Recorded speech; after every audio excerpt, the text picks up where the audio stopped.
Está escrito no Evangelho segundo João, capítulo 10, versículo 16, o seguinte: Disse Jesus: Tenho outras ovelhas que não são deste aprisco. É necessário que eu as conduza também.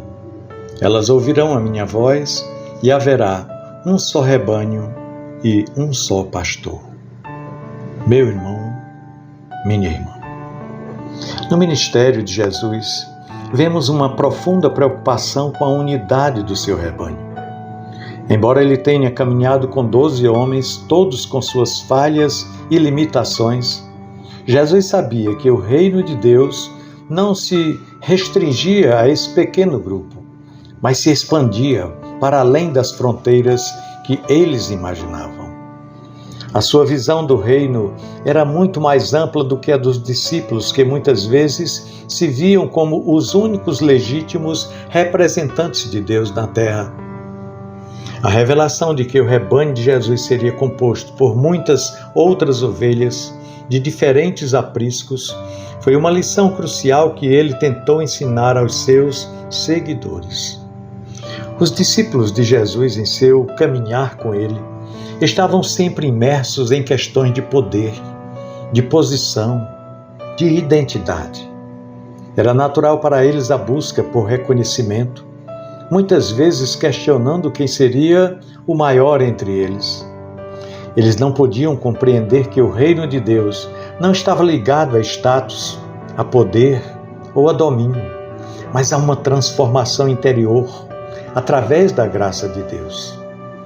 Quando em um momento de ciúmes impediram que outros pregassem e fizessem milagres em nome de Jesus, ele os corrigiu dizendo: Não os impeçam, pois quem não é contra vocês é a favor de vocês.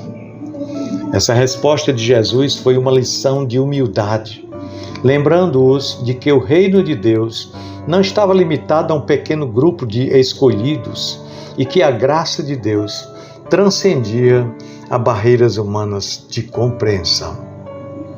A visão de Jesus sobre o reino de Deus não pode ser limitada pelas percepções humanas, percepções de exclusividade e poder.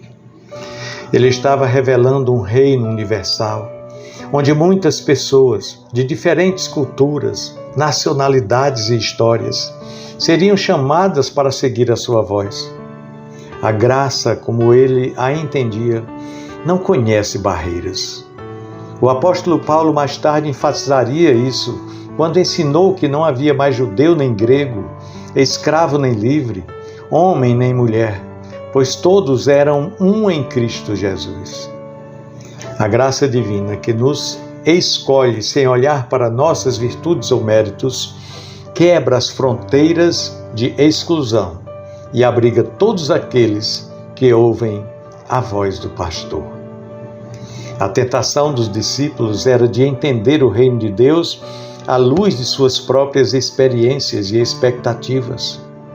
Eles viam o Mestre como aquele que viria estabelecer um reino terreno, com poder político e prestígio. O próprio Judas, por exemplo, acreditava que, ao se aliar a Jesus, estaria se colocando numa posição estratégica para fazer parte de um novo império. Mas Jesus veio para anunciar um reino que não era deste mundo. Ele sabia que a ideia de um aprisco não se limitava ao grupo dos 12, mas que muitos outros estavam destinados a se unir a ele. A visão de um só rebanho, sob um olhar de um só pastor, era radicalmente inclusiva e desafiava os preconceitos e as limitações humanas. Quando Jesus afirma que tem outras ovelhas que não pertencem a seu aprisco, ele está se referindo a um povo diferente, fora da esfera imediata dos judeus, representados pelos 12 discípulos. Esse conceito foi um choque para muitos da época. Como poderia o Messias vir para os gentios também, aqueles considerados estranhos e impuros pelos judeus? Contudo, a missão de Jesus era clara. Ele veio para todos, sem distinção. Ele veio para aqueles que estavam distantes, para aqueles que por várias razões nunca haviam sido considerados parte do povo de Deus. E esse anúncio se cumpriria plenamente com a grande comissão, quando Jesus ordenaria aos seus discípulos que fossem a todas as nações, pregando o Evangelho e fazendo discípulos de todas as etnias. Jesus, o pastor, sabe exatamente como conduzir as suas ovelhas.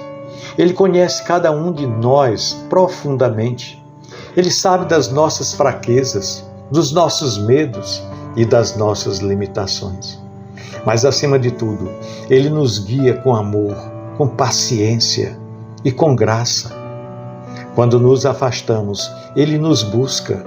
Quando nos sentimos perdidos, Ele nos encontra. A sua voz é a que nos chama para fora da nossa solidão, para a companhia das outras ovelhas do seu rebanho. E juntos, em unidade e na graça, seguimos a Ele, o único pastor que nos conduz ao pasto verdejante da sua presença. Que a graça que nos fez parte do rebanho de Jesus continue a nos transformar. Que o amor que nos alcançou e nos uniu em Cristo seja a força que nos move. Que, como ovelhas do único pastor, possamos seguir a sua voz e viver em harmonia, celebrando a diversidade que Ele mesmo criou, mas reconhecendo que, em última instância, somos um só rebanho, guiado por aquele que sabe exatamente o caminho a seguir. Pensemos nisso.